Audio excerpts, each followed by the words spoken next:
Hey guys, Zach here with Minnows, and today I want to try to create a miniature river ecosystem in my own home.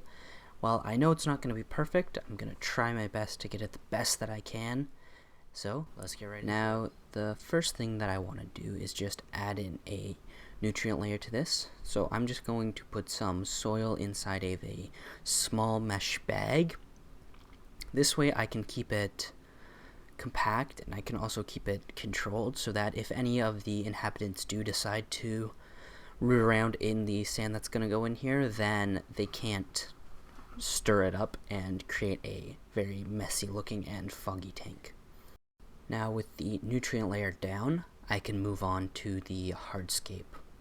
So I want to put in this piece of driftwood that I found, and this is kind of going to be the base of everything else that I lay out in here. So to go along with this, I've also got some round river rock that I've found just at my local beach, and I find that this really helps bring it all together and create a river feel. Like, these rocks have been eroded down and rounded with a current, so they look really good, and it also helps to build a barrier between the back substrate layer and the foreground. And now, as I finish off the hardscape, I just want to be careful how I orient it. This way I can super glue down the driftwood to the rocks using some Gorilla Glue. This is completely fish safe, and this is going to just ensure that the wood doesn't float away. Now, as I'm gluing, I'm also very conscious of where I am gluing.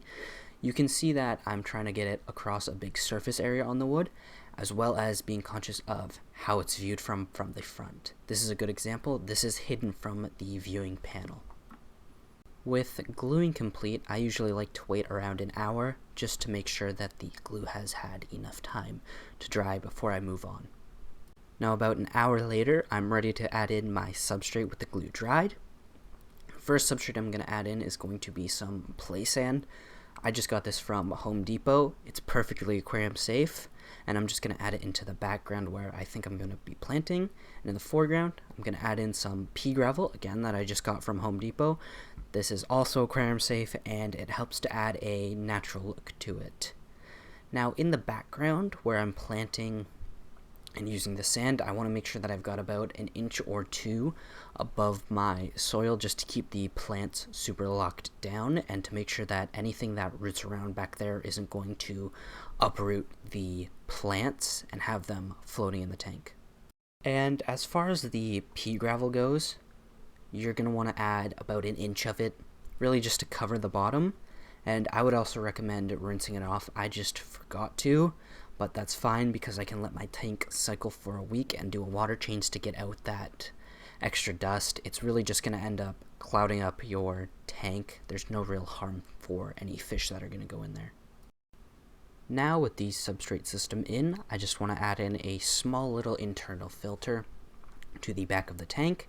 This is so that I can simulate a flowing river and create a kind of current for any of the fish that are going to be going in here. With that in, I want to get this tank filled up.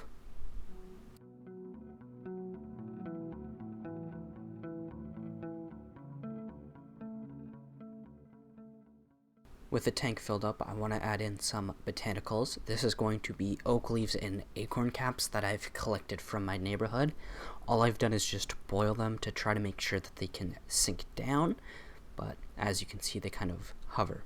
For plants, I'm just going to add in some American Val. This is a long flowing plant that's native to North America, and it's going to help create a more natural look. And I'm also going to be a bit sparser with planting because outside in nature it's not as dense as it is usually in most aquariums. Now, all that's left to do is wait for the tank to cycle, and then I can add in some inhabitants.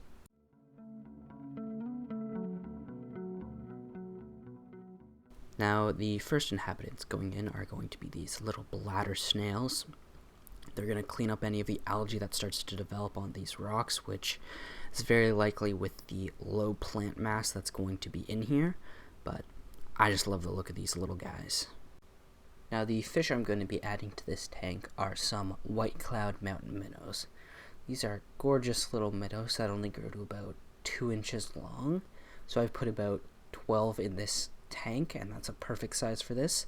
They've got this beautiful white stripe on their side and some nice bright red fins on them, and they school together really nicely in the flow from the filter, so I think they're a great addition to this tank, and they really bring it together.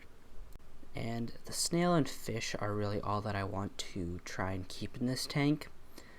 Of course, if algae does start to build on any of the rocks or the wood and it starts to get out of hand, I'm planning on adding some small monoshrimp. For a tank this size, I should only need probably 2 at the most, but that's only if I get a bad outbreak of algae that I can't get rid of with some water changes.